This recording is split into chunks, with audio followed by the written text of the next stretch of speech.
우리 정신건강복지센터에서 등록된 현황은 한 18,000여 명 정도 돼요. 병원에 가서 어떤 진단을 받고 하는 분들은 54만 명인데 실질적으로 혜택을 어쨌든 받고 있는 그런 분들은 생각보다 적다는 거죠. 수요로 원하는 분들은 더 많다라는 생각이 드는 거예요. 우리가 생각하는 것보다 훨씬 더 그러면은 많은 영역에서 이 부분에 대한 지원이 필요한데 좀 축소되어서 지원하고 있는 건 아닌가. 우리가 이 진짜 치료 수진자 수에 비하면은 우리가 지원하는 방향이 적잖아요. 좀 방식을 조금 더 확대시켜서 할 수 있는 방향을 고민해봐야 되지 않을까라는 생각이 드는데요, 국장님.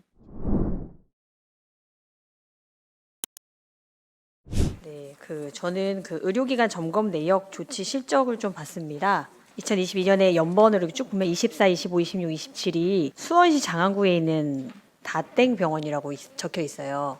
장애인 복지 관련 범죄 경력을 채용 전 조회하지 않음 이런 내용들이 있거든요. 근데 2023년에 건수가 연번 이렇게 쭉 있는데 11번, 12번에 다땡 병원 또 무자격자 의료 행위가 있어요.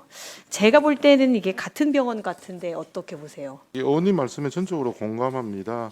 보건소에서는 중점적으로 조금 더 관심 있게 점검을 그쵸. 보고 개선이 되도록 조금 더 노력을 했으면 하는 아쉬움이 있고 네. 또 이 처분 내용이 시민들에게 알 수 있도록 공개돼야 되는 부분도 있는데 현행 법률상으로 그건 정하는 부분이라서 건의하고 확인해서 개선될 네, 수 하셔야 될 있도록 것 하겠습니다. 같아요. 네, 그 외에도 또 이제 하나 더 제가 이거 연계해서 하나 말씀을 드리면 발달장애 아이들이 이제 치료비 지원이 국가에서 많이 되는 게 없다 보니까 실손보험을 통해서 치료를 받는 경우들이 있어요. 그런데 이제 보험업계가 최근에 부적절한 청구 사례를 확인을 했더니 무자격자 의료기관도 있었고 뭐 브로커 병원 같은 뭐 비의료원이 혹은 또 민간 자격증을 가진 분들이 아동을 치료하는 이런 사례들을 발견을 해서 그 실손보험 지급을 중단을 한 거죠.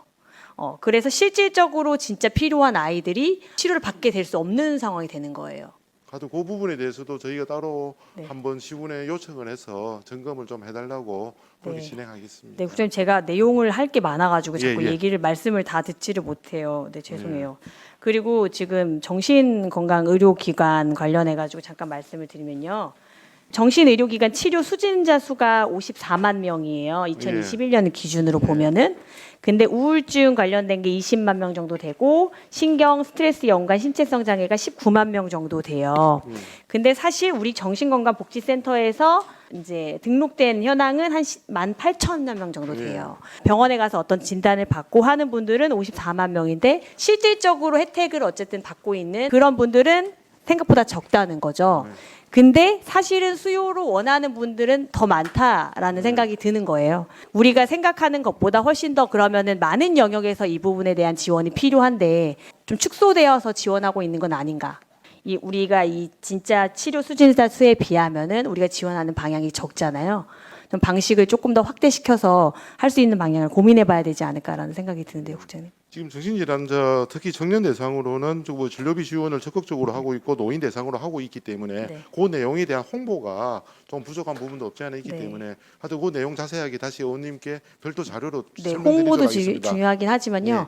이게 코로나 이후에 나타나는 증상들이잖아요. 그러니까 코로나와 연계해서 이 부분에 대한 신경을 좀 많이 썼으면 좋겠다는 거죠. 예, 하여튼 뭐 그 중증 정신질환자뿐만이 아니고 우울증과 그런 부분에 그쵸. 대해서도 정신건강복지센터에서 좀 더 관심 갖고 좀 확대시켜 주세요. 서비스 제공이 이루어지도록 확대해 나가도록 네, 하겠습니다. 감사합니다. 예, 감사합니다.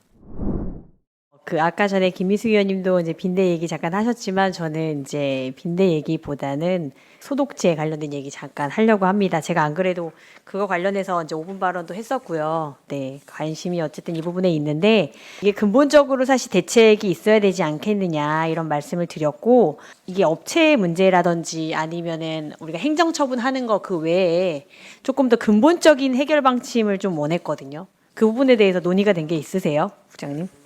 그 살균 소독제의 그 인체 유해성에 대해서 지금도 분무 소독을 하고 있지 않느냐는 우려로 인해서 또 신체적으로 호흡기에 영향을 미치기 때문에 문제가 된다는 겁니다. 지금까지 질병청에서 소독을 안내하는 방법은 어린이집 원장 그 직원들이 유한낙스를 적당량을 희석해서 그 손잡이든가 그 부분만 닦으면 되는 거지. 그러니까 선택이 이제 가능한 상황인 거죠. 예, 소독이 살균 소독이 예방적인 살균 소독이라는 거는 의미가 없는 거고 그 이후에 그 이후에 네, 네. 지금은 그럼 지금은 기준- 거의 그걸 부무 소독을 하고 있지 않다고 보시면 되겠습니다. 그 또 소독제도 이 소독제만 사용해야 된다라는 기준도 사라졌어요?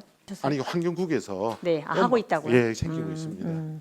의료원이 사실 지금까지 그 코로나를 겪으면서 많은 도움을 준 부분들에 대해서 정말 너무 감사하게 생각을 하고 그로 인해서 코로나를 잘 이겨낸 부분들이 있어서 그거는 참 감사한데 그 이후에 극복하는 부분에 있어서 의료원이 자립할 수 있는 부분들에 대해서 어떤 역할을 했는지 국장님은 어떤 책임을 가지고 계세요? 코로나 전담병원이 해제되고 나서 TF 성격의 회의를 한번 가지면서 또 같이 워크숍을 가지고 같이 논의를 할 수 있는 장을 만들었고 그 가이드라인을 줄 수 있는 전문가도 같이 모시고 같이 의견을 수렴해서 해 나간 바가 있습니다. 조금 더 적극적으로 나서서 도움을 주셔야 되지 않을까라는 생각이 들고요. 그리고 또 마지막으로 죄송합니다. 조금만 더 얘기하고 마치겠습니다. 그 경기 북부는 사실 경기특별자치도에 대한 이야기가 계속 나오고 있기 때문에 의료 소외에 대한 부분들을 계속 요청을 드리고 있습니다.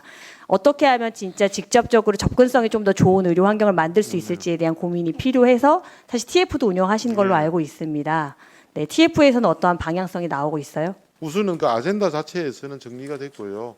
예산 때문에 보고했던 자료에 보시면은 정책 방향에서 첫 번째가 혁신형 공공병원 설립이고 두 번째가 경기도의 의료정책 기능 강화, 세 번째가 의료 돌봄 통합 등으로 방향을 설정해서 거기에 대한 구체적인 내용들을 담아 나가고 있습니다. 북부는 지금까지 계속 소외됐기 때문에요. 신경을 더 써야 되는 곳입니다. 그냥 맞습니다. 똑같이 예. 이렇게 배분해야 되는 곳이 아니라 조금 더 신경을 써서 집중해야 되는 곳이기 때문에요. 어떻게 하면 의료 체계가 잘 구축이 돼야 될지 고민해 주셨으면 좋겠고 그러기 위해서는 행정 시스템이 잘 움직여서 건강이 불평등하지 않게 좀 부탁드리겠습니다. 그거는 명심해서 추진해 나가도록 하겠습니다. 네, 감사합니다, 국장님.